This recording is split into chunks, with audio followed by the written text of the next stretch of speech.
If you understand, the moment Mr. Trump came into power जी last year and he started his tariff warfare, it became imperative that the Indian government needed to shift its gears very quickly. Various social media people that get excited that so many things will get cheaper and they'll be available to us as Indians. I think you have to again understand that the example is you look at your petroleum products. Ever since past several decades, we've had the petroleum barrel price coming down, but that price reduction has not been passed on to the consumer. We continue to pay a very heavy price for running our fossil fuel cars and vehicles. Transfer of technology, one can understand that it's a thing which the countries are not really willing to do because what they have has been achieved after a lot of investment and money spent. So whatever you will get is second hand or third hand, which means that it will be a little outdated than what is currently being used by these countries which are proposing to share those technologies. We should be setting up joint ventures with them. A very important point that most people do not look at is that Europe is getting old. So there is a requirement that if they set up the joint ventures in India and the joint venture now owns the R&D and the IPR, so there is it's nobody's loss. Reserves that they were holding. yeah So today they have got negligible reserves to be engaging in a conflict with Russia if Russia were to. Vande Mataram दोस्तों, Maverick geopolitics के आज के session में आप सबका बहुत बहुत स्वागत है। चैनल को लाइक शेयर और सब्सक्राइब करना मत भूलिएगा। आज हमारे साथ हैं लेफ्टिनेंट कर्नल कर्नल मनोज चन्नन साहब। He has served in the Indian army armoured corps, currently working as an independent defense consultant, and is a regular contributor to online and print publications, namely the Indian Express, frontierindia.com, South Asia Monitor, and Salute and Fauji magazine. Pranam sir, welcome to the show. Because thank you so much for inviting me to your show. I think it's going to be a very interesting discussion we'll have. And I'm sure your viewers will enjoy our candid conversation, which is not going to be covered Yeah, in a yeah, lot of jargon. We'll keep it simple and safe. correct, sir. Thank you so much. It's an honor to have you, sir, on our show. Sir, we will touch upon the hottest topic these days, the India-European deal, European Union deal. And मुझे थोड़ा सा आपसे उस पे आपका insights क्या है वो थोड़ा मुझे जानना था, तो please sir. So I would like to explain the FTA in a manner that all your viewers understand it in a macro and micro manner. जी The FTA deals, India has been working at it over the past several decades, and it's a continuous process where we have to ensure as a country that our manufacturers and exporters get the best money for their deals. Sir, can you And be a little louder? I am sorry, sorry to disturb you. yeah, I can be louder. हाँ, थोड़ा सा, हाँ। So, this this so, one is better, या so if you understand, the moment Mr. Trump came into power जी last year and he started his tariff warfare, it became imperative that the Indian government needed to shift its gears very quickly. And while absorbing the shock of the tariffs, had to find ways and means to ensure that we do not suffer as a country. And it is very good that we have signed several trade deals which are across 50 countries. And these includes now the 27 European Union countries. And of course, another significant deal that we signed is with UK.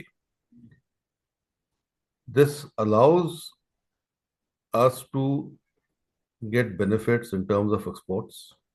It also allows some of these countries to send some of their products that we need.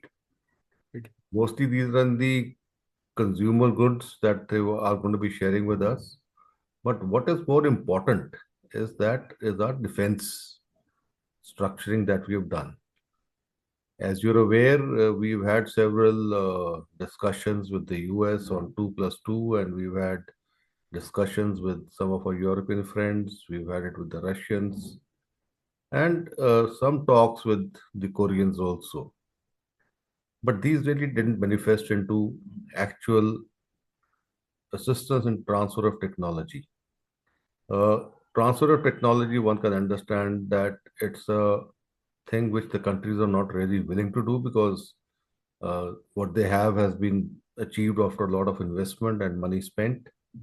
So whatever you will get is second hand or third hand, which means that it will be a little outdated than what is currently being used by these countries which are proposing to share those technologies. Just to give you a case in point, we are discussing with the US of importing the 414 and the 404 engines for our Tejas fleet. Now, these engines by design are 50 years old. So, whatever is old is being given at a very expensive price.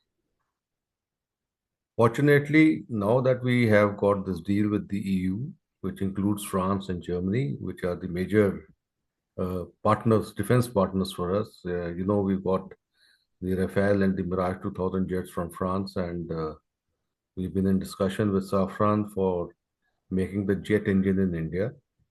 Uh, they are, amongst others, like the Rolls-Royce from UK, are willing to set up the plant in India and want the Indian government to expend the capital expenditure on it. How much of technology will finally come in is still a question mark because these are initial days and initial discussions. On the other side, when you look at Germany, so most of our submarines come from them. And they are also proposing to give us some technologies that we've been seeking in the latest uh, propulsion system, that is air independent AIP. Yeah. system for the submarines, which they're proposing to give us. Now, the Japanese have also promised that, but you have to see that how does it really translate into ground? And that I think is a bit of a long way between the cup and the lip. And while it's good to happen, but how quickly can we get these treaties ratified by the parliaments of these respective countries? And how much of pressure would the EU, as the president or its president of the commission, impose on these 27 countries to sort of facilitate this ratification very quickly? Likewise, we are awaiting the ratification and movement on the deals from UK. Uh, though it happened last year, but really nothing has transformed. I mean, it's not visible on the ground so far. So all this has to be taken with a pinch of salt. And at the same time, these FTA deals and the tariffs and the various social media people that get excited that so many things will get cheaper and they'll be available to us as Indians. I think you have to again understand that the example is you look at your petroleum products ever since past several decades. We've had the petroleum barrel price coming down, but that price reduction has not been passed on to the consumer. We continue to pay a very heavy price for running our fossil fuel cars and vehicles.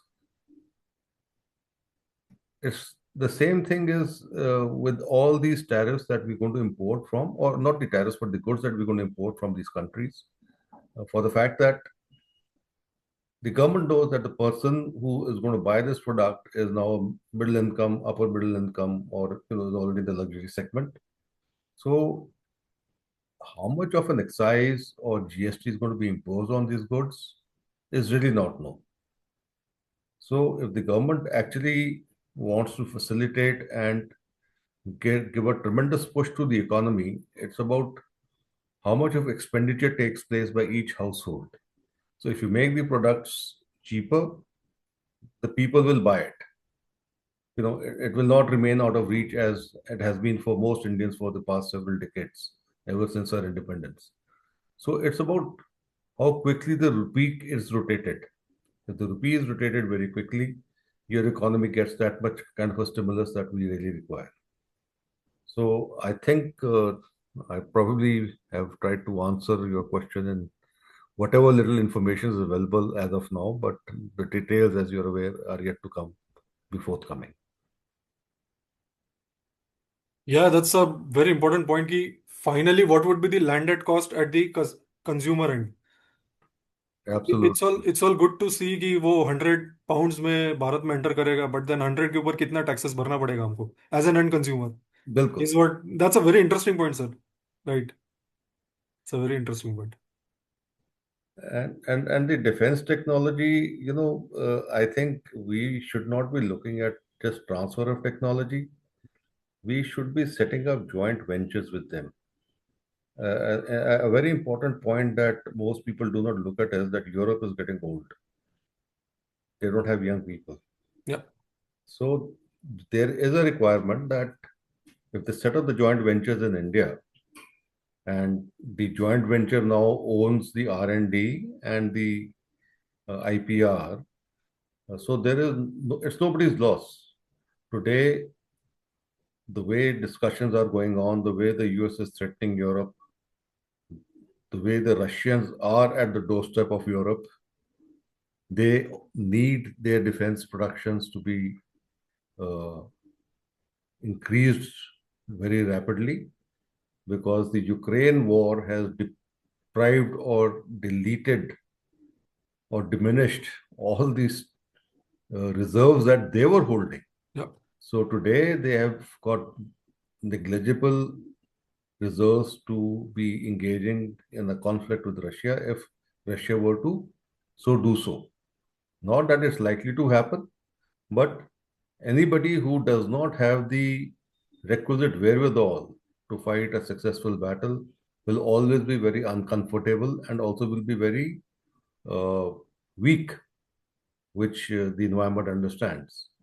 So uh, it could be translated into 2 points. One is, of course, they do the structuring and set up the bases in India for manufacturing. The other is we can, if the European Union agrees, also send out our young youth to be trained and to be employed so that they are able to sustain their manufacturing capacities. So I thought this is something which most people don't talk about. Right, right. These are all nitty-gritties which doesn't generally come out in the headlines. Right. Correct, correct, correct, sir. Sir, what's your thought on the अभी जैसे इसका long term impact हमारे, मैं just एक थोड़ा सा research कर रहा था and I was thinking this FTA से there are larger repercussions globally. मतलब everybody is looking at this FTA as a role model kind of a thing, जहां पे they also want to understand how mutually both the sides can benefit. So इसका larger impact क्या देख रहे हैं आप from a global perspective?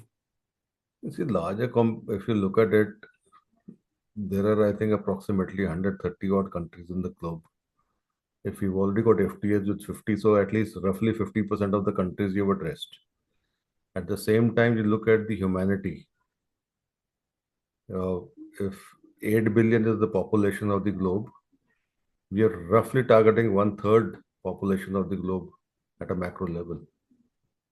And I'm not really including the global south, that is the African nations. If you add African that, then union the या. numbers really shoot up. So I think it's going to make a major, major impact. And you may have read that the one of the interlocutors from the US side on the US FTA has also said that yes, India has really pulled a rabbit out of a hat. Uh, it has really, I mean, they've not expressed the concern, but the US president has been saying that while this is a deal that they've done, but I do the major deals. I make more money than anybody else. Well, we're not trying to become billionaires overnight, but we're just trying to make sure that our exporters get what is their due and they're not held to ransom by this weaponizations of tariff. And as the each day progresses, because of the way we've handled the Americans, I think many countries have started developing a spine to say that yes, they can also say no. It's really not a no, but I think it is to say that yes, we have alternatives to you. If you see this morning's headlines in the papers, it also says that Mr. Piyush Goyal has actually made a statement that there are no sticking points now between the US India on the FTA.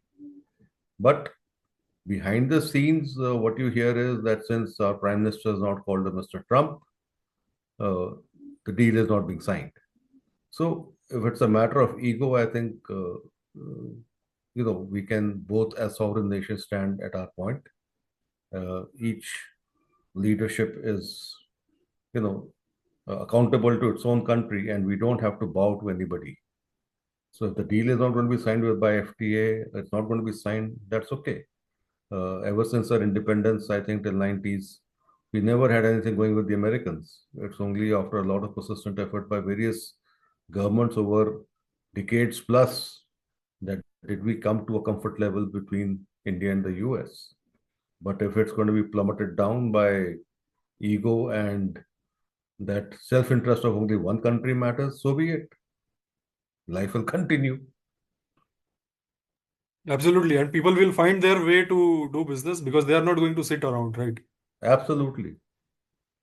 Correct. If I want to further supplement it, since I'm an armored corps officer, I keep talking about maneuver and ability to get around obstacles. You just have to visualize as to how water flows. If there's an obstacle, it either goes over it or it goes around it. Same way is about commerce and business. You will find ways and means to get around it. It's no way that somebody can actually stamp you out. It's not going to happen in today's world. Absolutely. Absolutely. Sir, another important aspect I feel is key, and I've been thinking on this. Is India's private sector really ready to take on this plethora of FTAs that are coming our way? Private sector बोलिए government की policies है or maybe it's a work in progress, maybe I'm not aware, but we need to get our act right, and this is the opportunity for us to either take it or lose it. If I see it that way कि FTAs आएंगे, there is an EFTA, the Switzerland, Liechtenstein, Norway and Iceland वाला group. We have it with UK, we have it with European Union, America is going to come, we are looking at Mercosur, we are looking at African Union, the Caribbean. बहुत सारी चीजें आएंगी. Is our supply chains aligned? Is our supply chains kind of ready to shift the gear? Is what I was thinking on this, and maybe we can. So I can just, as an opening remark, I would say yes, the Indian private sector and the PSUs are aggressively ready for it.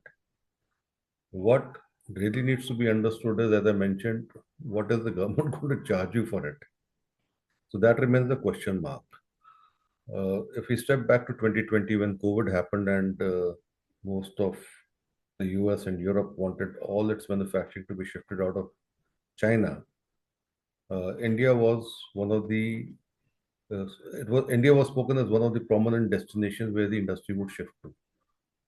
It never happened. It went to Vietnam, it went to Philippines, it went Yeah. to all other Southeast Asian countries. Uh, I don't know what was the restriction of the government or what was the factor that denied these industries from coming to India.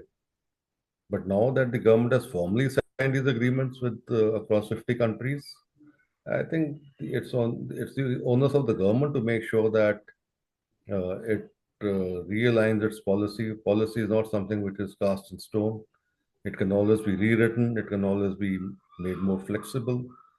And as I mentioned earlier, you have to make sure that you stimulate your own manufacturing and consumption from by the consumer to ensure that your economy grows. Look at the US. US became the biggest economy. Why? Because it became the largest consumer. And there are just 300 million people. We are 1.4 billion people. Look at the maths. What is China trying to do?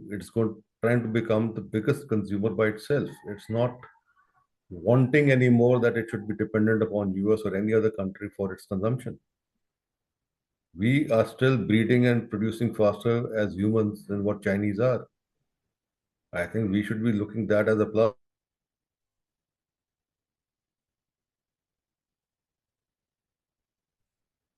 Sir, your screen is stuck.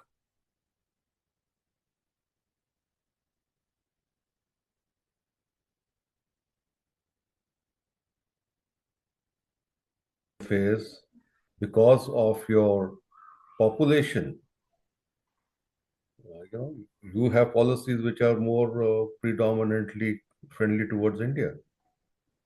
That unfortunately is something has not been done very successfully, because I don't want to get into the politics of it. But this has to be more structured and more executed. Especially there are states like where there are already industries, जैसे Maharashtra, Gujarat, Baddi in Himachal Pradesh. These are all manufacturing hubs. Sri Perumbudur in Chennai, that's an auto hub. Chakan in Pune. So I think we need to ensure that the MIDCs in Maharashtra, the GIDCs of Gujarat, provide that kind of seamless transition from where we are right now to the volume that we are going to get. And plus the addition of new states in the sense from an industrialization perspective. Because I don't think itna sara bhar only these states will be able to cater to. Other states also have to take the manufacturing bait and build their capacities. Yeah, you see, firstly, I think on such incentives that are being provided by these trade agreements, uh, irrespective of the government at the center and the government at the state, they need to look at this as one issue which is affecting the entire country. And if they can keep the politics out of it and take this forward very effectively, Yeah. I think that is what is really going to catapult India into the next level of, its governor global presence. At the moment, as it is, we are being spoken of as the fourth country after US, China, and Russia. People talk about India. Why are they not talking about Canada or UK or France or anybody else? Because while UK was, as I say in historical terms, was a power, it's no more. And if you look back further back in history, it was Spain and Portugal who were actually ruling the seas, other than the British. So everything is a life cycle. Yeah. So I am not predicting anybody's loss or anybody's gain. But I think in today's world, you have to look at and remember what is history and see where you're going. So you have to be a little, have a little nationalistic kind of a fervor towards how India has to progress. I mean, we need to get out of this cycle of birth and death, which is poles and repoles. But we remain, I think, focused there that much, and we forget to look at the larger issues, which really get amiss by this constant action that we face every day. Right, sir. Sir, what are your thoughts on Iran? Is the US going to attack? What are the larger geopolitical implications of such an attack? मतलब Israel करेगा, US करेगा. Too many things See, lying. my view is that all that is happening right now is focused toward the mid primaries of October, November 2026. Yeah. Uh, the US president has been saying that yes, he's stopped so many wars, he's ensuring that democracy thrives in South America, whether it's Honduras or whether it's Venezuela. Uh, he's threatening Iran, and he's saying that yes, they need to sign the nuclear deal. So if you remember, before he came as the president in his first term, the US was very close to signing a nuclear deal with the Iranians. But since it was a Democrat deal, it was not a Republican deal, the deal was thrown out of the window. And now in the last year, the Americans launched an attack on Iran, and it was all at the behest of Israel.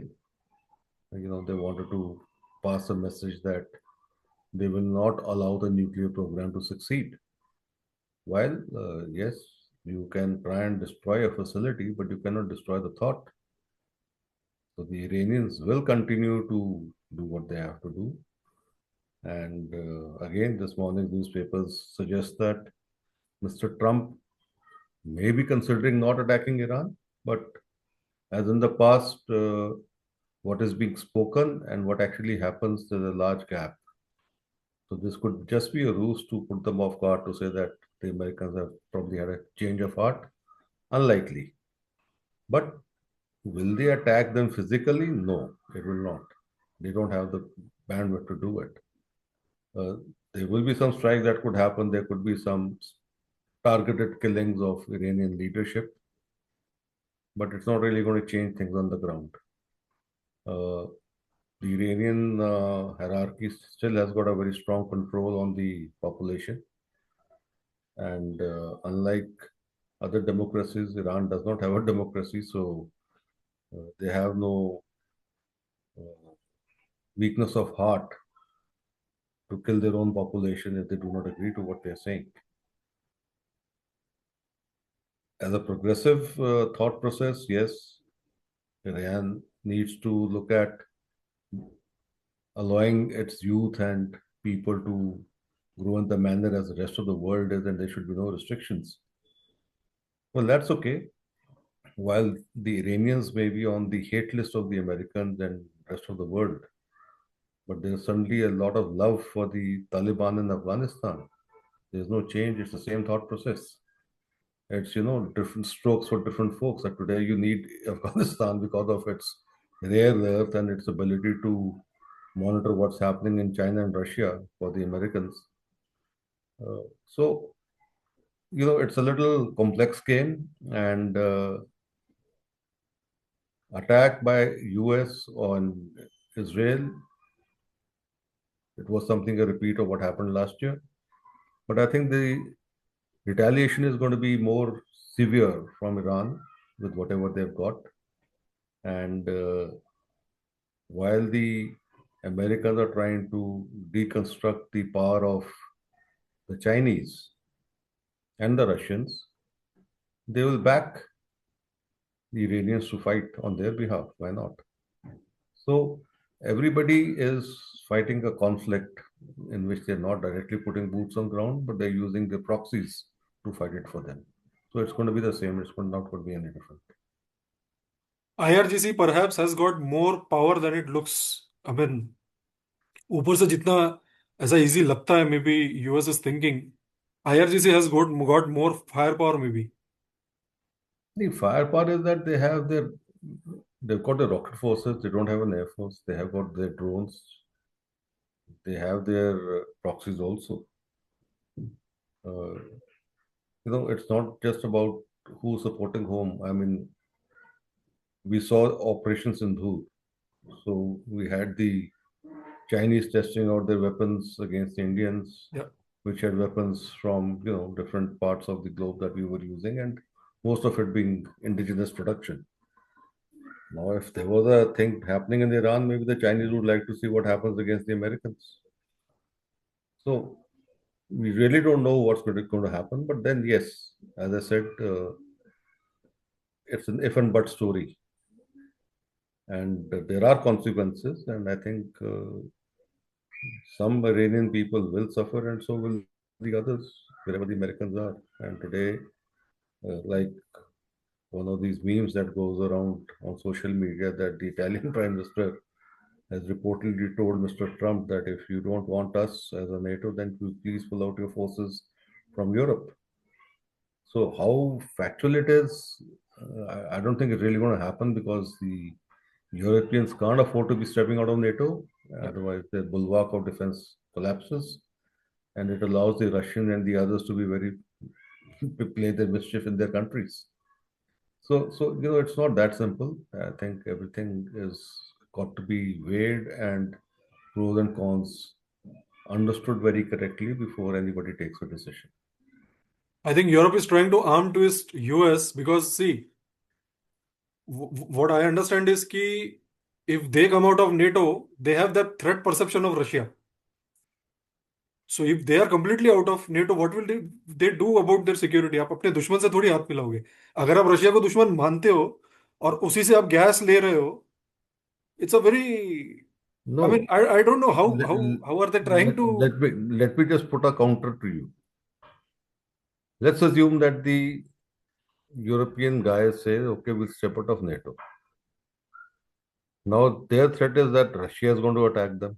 Yeah, Russia, for example, says, okay, you forget NATO, I will not attack you, but I'll ensure your protection. Then what happens? then You they don't get the have. defense contracts of Europe. Yep. So, everything is very fluid. And today, because of the strong arm tactics of the US president, I think every country has its choice, as I mentioned. The countries are learning to build their spine once again. These countries suffered during World War II. That's how they got armed themselves, ensured their technology was far ahead. Then they got into the comfort zone that the US will protect them and therefore they'll Yeah, contribute in terms of money for the security. And Trump won. When we had the Iraq war and the coalition went into fight, we remember Bush made sure that each coalition partner paid for it. It yeah, was not free of cost. correct. And unfortunately, the Americans also forgot very quickly that these guys paid for it. And it was not that only the Americans fought out there. So, so everything has got a little historical context that we can't easily forget. Clearly, history is not Trump's forte. Yeah, I think domestically also it's a challenge, but what can we say? थोड़ा सा इतिहास उनको देखना चाहिए कि US का Europe का relationship कैसा रहा है. Anyways, And historically, any country, like many people say that so and so is a friend of India.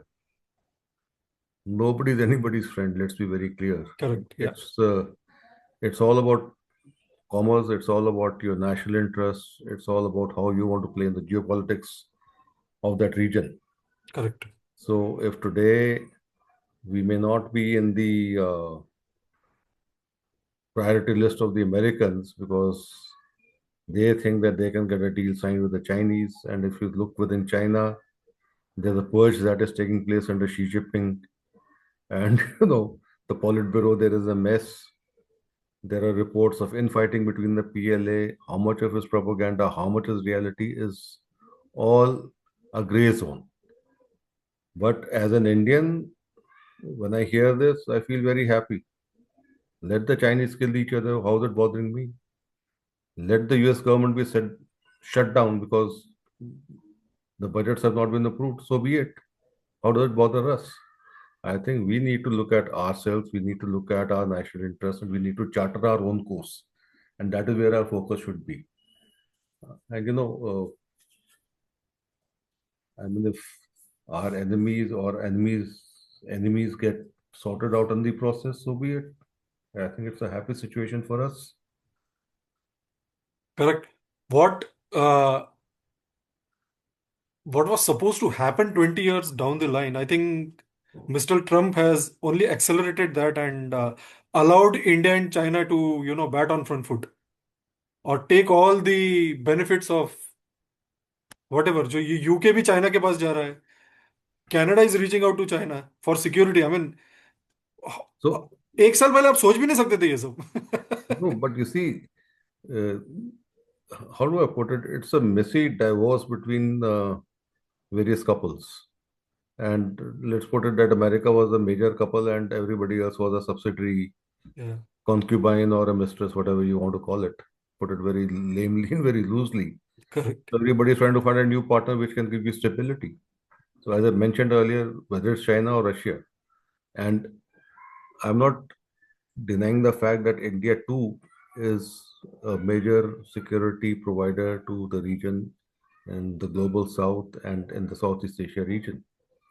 So, but we are not aggressive about it. We don't say that we'll put boots on the ground or we'll send forces. We have been demonstrating this through our HADR missions. Because if you notice that whenever something happens in our vicinity, who's the first to respond? It's the Indian Defense Forces, it's the Indian Navy. The ship that is sailing closest to it responds immediately and provides relief. Now, conversely, if I were to put it into an offensive mode to say that I'm going to be very aggressive, do you think that it can't be done? It can be done. Yeah.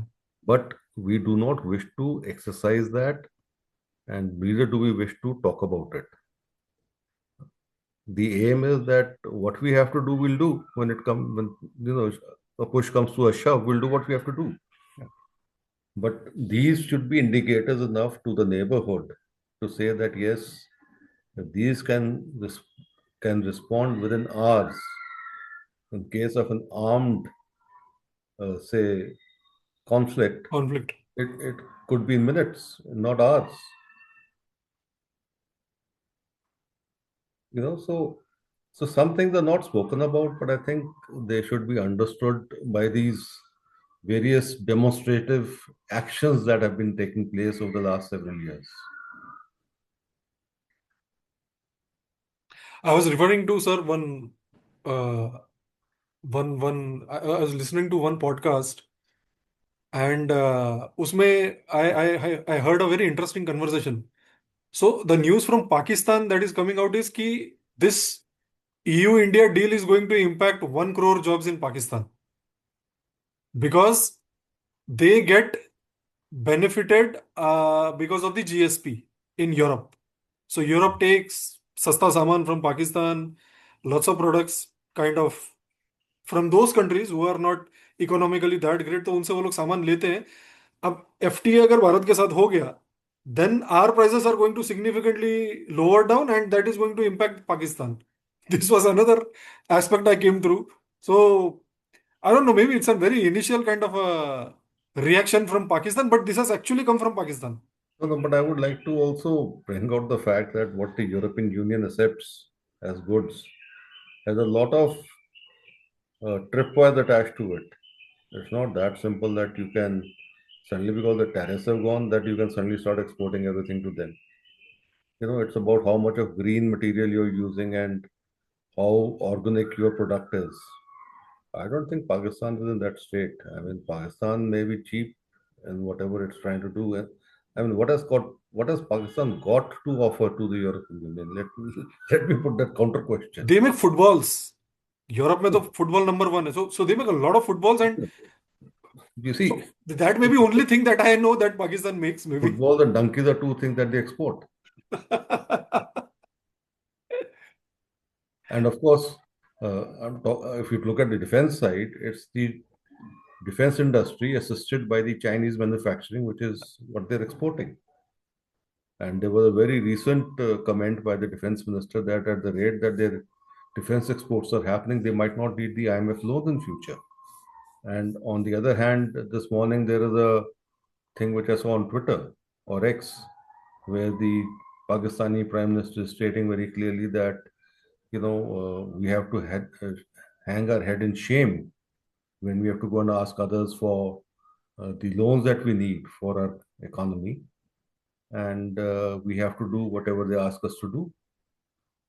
So, having said that, I think it's amply clear why post Op Sindhu, the Chinese Prime Minister and their self-styled field marshal is sitting in the US, because now they are subservient to anything that the US government wants them to do. On the other hand, when they visit Beijing, Xi Jinping extracts his pound of flesh. So So अभी now, yeah. I don't want to use derogatory terms for a certain part of Lahore, right? So, it's which way you look at it. But in simpler layman terms of the subcontinent, you're soliciting services for your benefit. They are masters at it, sir. There are two things that we should appreciate Pakistan. One is soliciting services, what you are mentioning, and the narrative setting. Of course. They set narrative from day one, the minute they have something against them. So, They are expert at that. no, that of course is they're very good at it, and I mean, it's something that is, I have written on it very extensively that, it's something that we've not been very good at, Yeah. since our independence till date. And there's very little that has been done or is being done about it. While we may have seminars, you can write papers, you can write articles on it, you can give suggestions, give advisories, whatever. But it's finally the government of the day has to take a very conscientious decision and take action on it. I mean, uh, any weak link in the chain is a weakness which you cannot ignore. And this was very evident during Op Sindoor. Yeah. Despite having done so well militarily, we still had to send out delegations to various countries. Firstly, some countries which they visited, I really don't know why they went there. And secondly, who were they received by? Other than the fact that they went to that country, who did they interact with? If you carry out an analysis, I think we lost on both counts, the narrative setting and also sending these delegations out. They really never achieved anything. We need to have a national Twitter account which will set our narrative in front of our people, and of course others. Just like they have a DG ISPR who is actively only involved in putting Pakistan's narrative. See, we have a lot of BJP IT cell, we have Congress IT cell, we have regional parties IT cells, but there is no, let us be honest to accept, there is no national interest या national perspective वाला IT cell which will keep pushing India's narrative. Bharat वाला narrative बाहर ही नहीं आता. And So operation सिंदूर को sir 8 महीने हो गए, and it's only now that Europeans are also putting it out in their papers कि yes boss, India India did it. let me just add to what you just said. Whenever conflicts take place, all political parties sort of join hands. And this I wrote when the Op Sindoor was going on. I said, we have the IT handles of all these political parties, which have subscribers within India or followers or their so-called